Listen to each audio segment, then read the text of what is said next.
Okay, let's dive right into this. Welcome to this explainer.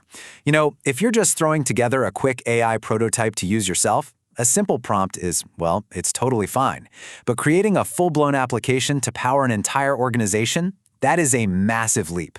So today, we're demystifying the AI stack. We're going to look right under the hood and see what it takes to build a reliable, enterprise-grade system literally from the ground up. And that brings us to the absolute core question of what we're tackling today. How do we actually build AI that solves complex, real-world problems? Asking a bot to write a haiku about your cat is easy, right?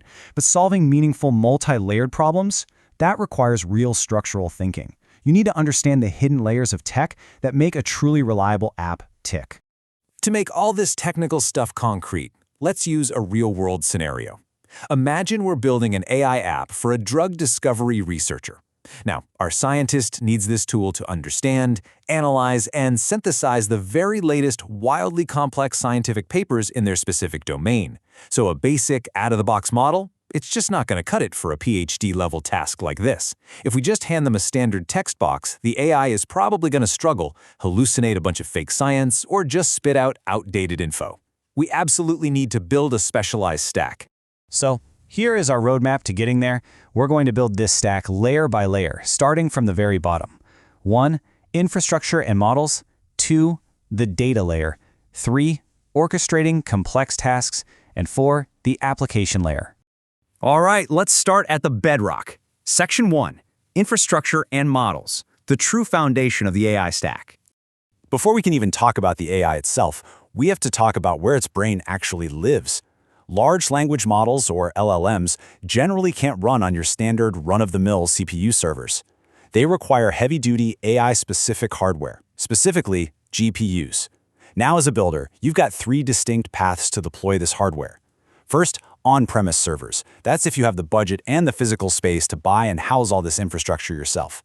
Second is cloud computing, which is super popular because you can just rent GPU capacity and scale it up or down whenever you need to. And third, local deployment. Believe it or not, some models are optimized enough to run right on the GPUs inside a standard laptop, hopefully without melting a hole straight through your desk. Okay, once you have the hardware sorted out, you have to choose the model itself.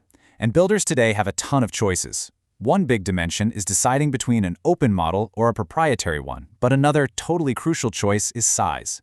You can go with a massive large language model, or you can opt for a small language model, an SLM. These smaller models are way more lightweight, making them perfect for that laptop hardware we just talked about. Now sure, an SLM might not have the massive general knowledge of a giant LLM, but it can be highly specialized to do one specific job really well. And this brilliantly illustrates the sheer scale of what we're talking about here. 2 million. That is the staggering number of models currently sitting in catalogs like Hugging Face right now. You aren't just limited to the big, famous names you see in the news. You can literally mix and match from millions of specialized models to find the exact perfect fit for your stack. Some are amazing at complex logic, others are built strictly for tool calling, and others are just phenomenal at generating code. Yes, we have a powerful model now, but what if our researcher needs to analyze papers from last week? Section 2, the data layer, overcoming the knowledge cutoff. So here's the catch. Even the most incredibly powerful models suffer from a knowledge cutoff. If our researcher needs to analyze a breakthrough paper that was published yesterday, the base model is completely blind to it. It has no idea it exists. Enter retrieval systems, commonly known as RAG. RAG is a framework that supplements a base model's publicly trained knowledge with your own external data sources. It essentially feeds the AI the exact missing context it needs to actually be useful to our scientist right here, right now. Let's walk through exactly how that data pipeline works. Step 1, we supplement the system with our external data.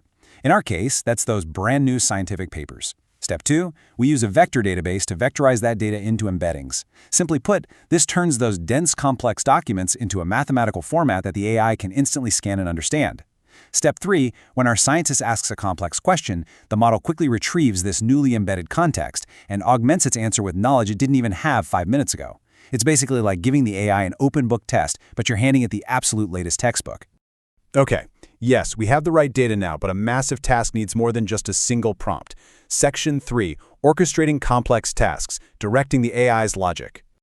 Reading, analyzing, and synthesizing high-level research, That requires way more than just spitting out a single output from one large prompt.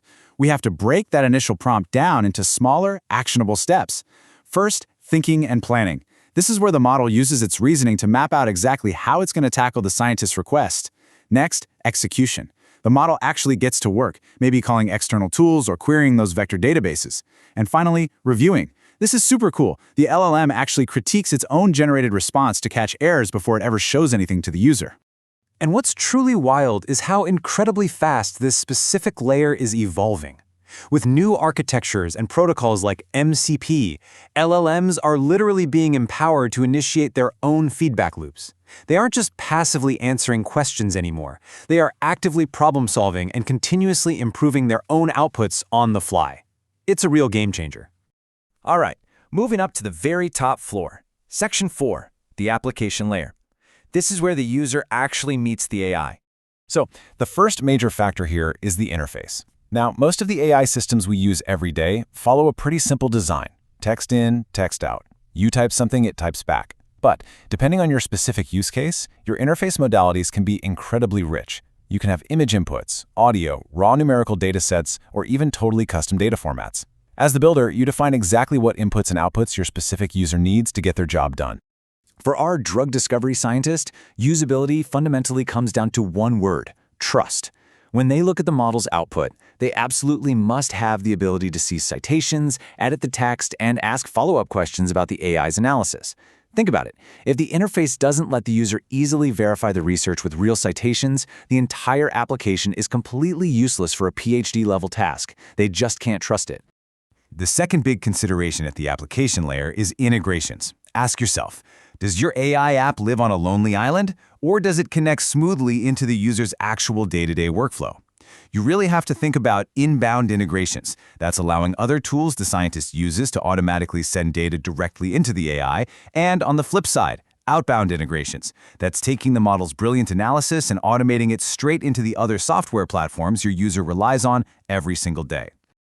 So, taking a step back, the overarching lesson here is pretty clear.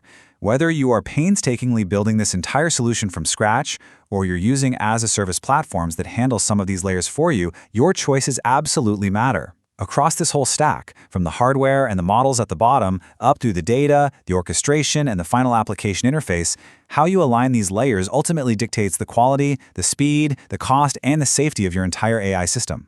When we finally have a clear understanding of how all these pieces fit together, we can stop just generating random text and start seeing what's truly possible. We can make practical, deliberate choices to design systems that are highly effective.